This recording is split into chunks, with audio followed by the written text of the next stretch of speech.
sa bahay nila Lovelyn para panagutan ni Mark yung nang at kay Clarence. Sandali lang po, Aling Lovelyn. Kailan po tumira sa inyo si Clarence? Naging barkada yung anak ko. Kasi yung anak ko dancer. Pagkatapos niyan, lumayas doon sa kanya. Ang Hirap. sabi niya, wala daw siya matitirahan. Tinanggap ko naman. Opo. Tapos, sabi, ganun ko sa kanya. Ano ka? Babae ka lalaki? Lalaki po ako na eh. Ganun So ang sabi ni Clarence, lalaki siya. lalaki daw siya. Meron daw siyang So, girlfriend. ang buong tiwala nyo, walang magiging relasyon sila ni Mark. Oo, nagtiwala Okay. po talaga ako. Kailan po nyo nalaman na may naging tiriririt na yung Mark at saka yung Clarence? Kasi nga, ang sabi po ng anak ko, Mama, sabi niya ng ganun. Sabi po naman ng ganun ng anak ko sa akin, ilalaki naman po ako. Ay, nadala ako, bumigay na rin ako. Kaya nga So ang sinasabi ni Mark, Oo. itong Clarence ang inaakit na daw siya. nagpahiwatig. Opo. Kamusta po ba si sabihin Mark at mo, saka dun sa girlfriend niya? Ako ma! Tumigil Sandali ka. po. Base po sa research, niya ang kailangan napag-alaman ko mo. po na may tawagan si Mark at si Clarence dahil sa sobrang close nila. May tawagan sila sa isa't isa. Ano yung tawagan nila? Mahal po. Mahal! Opo. O bakit mahal daw ang tawagan? Yun lang daw po ang gusto nilang tawagan. Eh, kaya ako naman po, hindi pa ako malisyusang Ilang taon na po ba si Mark? 18 po. 18. Opo. So mas may edad ito pong si Clarence, 19 na. So matapos po ang nangyaring yun, na pagsugod ni Nanay Loretta, kinausap niyo ba si Mark? May pag-ibig ba daw po siya kay Clarence o wala? Sabi nga po niya, nadala lang daw po siya. Aha. Una, yung sabi niya, Mama, nadala lang po ako kasi lalaki nga po ako. Sabi ko, Hindi ho kaya pinapalusot lang yun ni Mark? ang sabi ko naman po sa kanya, kailan nangyari yon? Ang sabi niya, nung December 23 daw po. Wala na, wala nang sumunod pa doon. Meron daw po eh. May sumunod Oo, may pa. sumunod ka. Eh ang tanong, saan nangyayari ang lahat-lahat ng ito? Sa bahay ko, tuwing wala akong tumugoy ko mare, Jack! Akala mo nga mo! Lumapit ka rin, sasabunutan kita eh! Sandali po, Aling Lovelyn. Kung kayo po'y tatanungin ko, ano po ba, si Clarence ba, gwapo o maganda?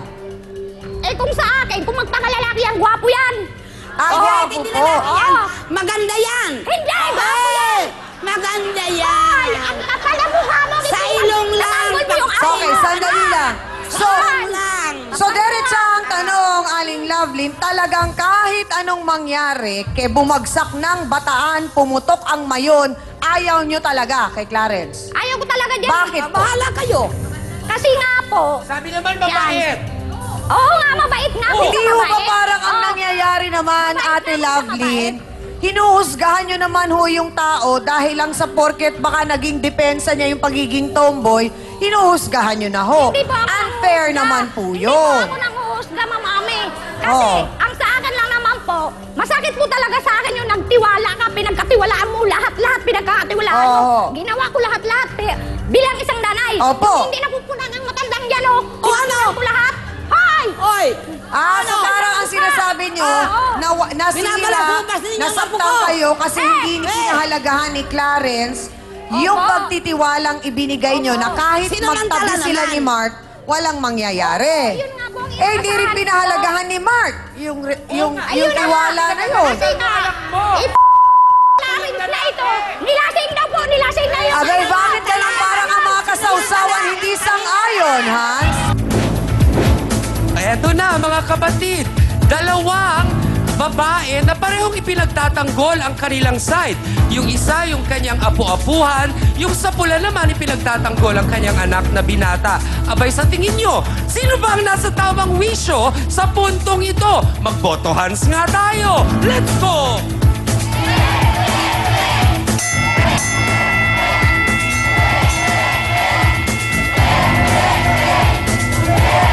Abachang!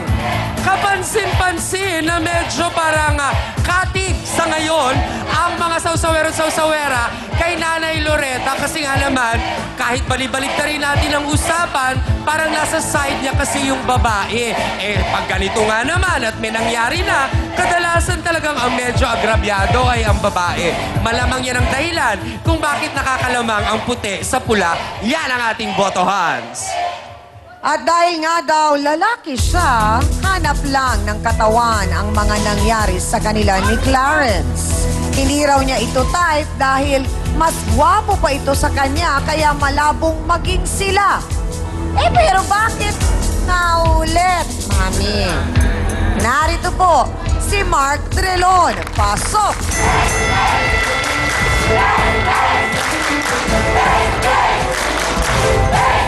Mark, diretsa ang tanong. Type mo ba o hindi si Clarence? Hindi po. Ha? Hindi po. Hindi. Pero anong tawag mo sa kanya? Mahal po. Bakit mahal? Bilang turingan lang pong kaibigan niya tsaka close friend po. Kung hindi mo type, Beckett na ulit. Dahil lang po sa kanya eh. Nakakit niya po ako eh. Nung una po kasi So, nilasing niya po ako hindi eh. mo talaga- Wala po ako sa ano eh. Hindi totoo yun. So, paanong nangyari na ang isang taong medyo parang lalaki ang dating, hindi mo type, pero inakit ka? Hindi mo tayo, pero pinag-ialaman mo. Eh, siya naman Hindi po naman kasi to, nung gusto una mo. eh. Diretsa ang tanong, Mark, sino ang mas pogi sa inyo ni Clarence? Siyempre ako. Ikaw?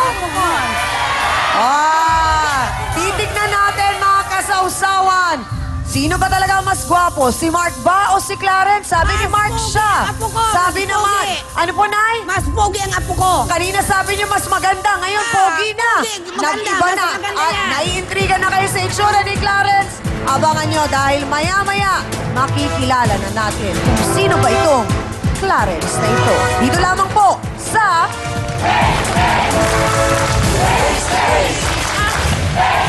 Mahal mo ba si Clarence? Yung totoo, Mark.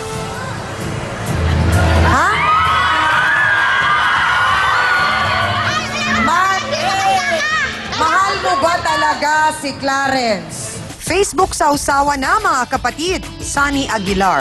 Siyang Ami, nagtatrabaho po ako sa Ad Specialists Hospital dito sa Al-Khobar, Kingdom of Saudi Arabia. Salamat po sa palabas nyo dahil marami po kaming natututunan at kami po ay nahuhumaling sa panonood ng palabas ninyo. God bless you all at kahit kami po ay puro lalaki dito sa kwarto, hindi po namin pinalalampas ang mga episode na inyong ipinalalabas. Salamat po and more blessings to all of you. Pagkutan,